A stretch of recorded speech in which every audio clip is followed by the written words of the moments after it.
கடந்த 2022ஆம் ஆண்டு நவம்பர் மாதம் விடுதலையான சாந்தன், ராபர்ட் பயாஸ், ஜெயக்குமார்,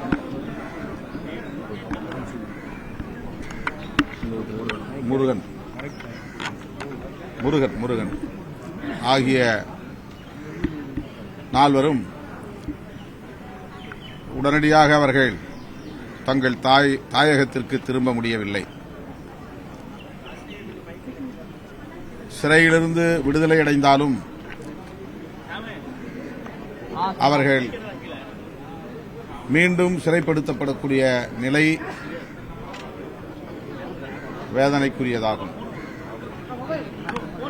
சிறப்பு முகாம் என்கிற பெயரில்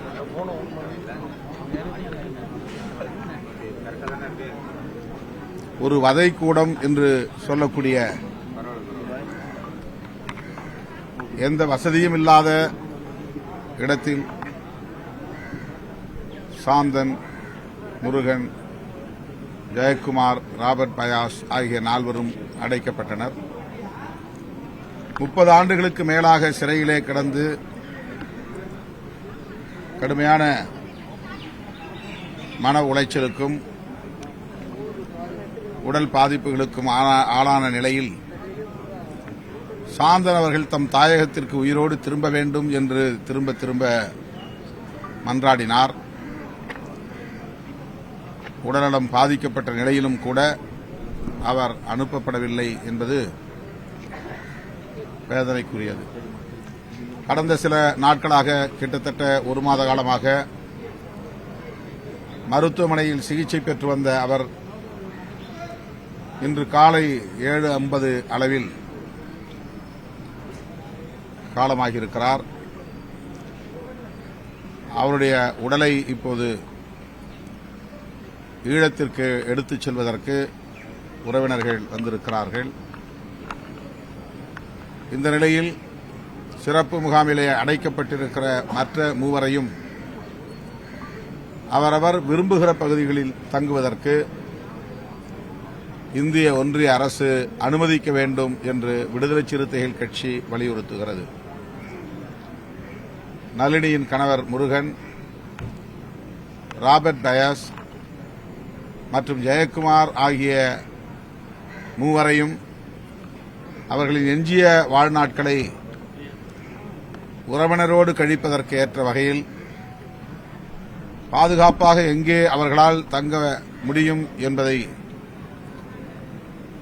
அவர்களுடைய விருப்பத்தை அறிந்து அதன் அடிப்படையில் அவர்களை விடுவிக்க வேண்டும் என்று விடுதலை சிறுத்தைகள் கட்சி வேண்டுகோள் விடுக்கிறது. இந்திய ஒன்றிய அரசுக்கு சார் 1.5 ஆண்டுகள் ஆகுது. அவங்க மேல வேற எந்த குற்ற நடவடிக்கைகளும் இல்ல. இருந்தாலும் அவங்க பலமுறை கோரிக்கை வச்சுன்னு சொல்றாங்க. ஆனா எந்த விதமான நடவடிக்கை ஸ்டெப் எடுக்கல அப்படின்னு அவருடைய அட்வொகேட் சொல்றாரு. நீங்க என்ன கருத்து சொல்லுவீங்க? பேரறிவாளன், நளினி, ரவிச்சந்திரன் ஆகிய மூவரும் தமிழகத்தில் தங்கள் குடும்பத்தினரோடு வசிக்கிறார்கள். விடுதலை அடைந்த பின்னர் அவர்களால் எந்த பாதிப்பும் சட்டம் ஒழுங்குக்கு இல்லை. அதேபோல இவர்களும் தமிழ்நாட்டின் சட்டம் ஒழுங்குக்கோ அல்லது இந்திய அரசின் பாதுகாப்புக்கோ, இந்திய தேசத்தின் பாதுகாப்புக்கோ எந்த வகையிலும் பாதிப்பை ஏற்படுத்தக்கூடியவர்கள் அல்ல. உச்சநீதிமன்றமே அவர்களை விடுவிக்க வேண்டும் என்ற தீர்ப்பை வழங்கிய பிறகு சிறையிலிருந்து விடுவித்த பின்னரும் அவர்களை மீண்டும் வெளியுறவு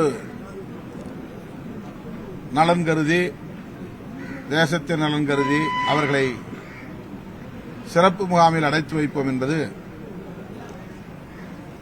இயற்கை நீதிக்கு எதிரானது. சட்டத்திற்கு மட்டுமல்ல, இயற்கை நீதிக்கும் எதிரானது.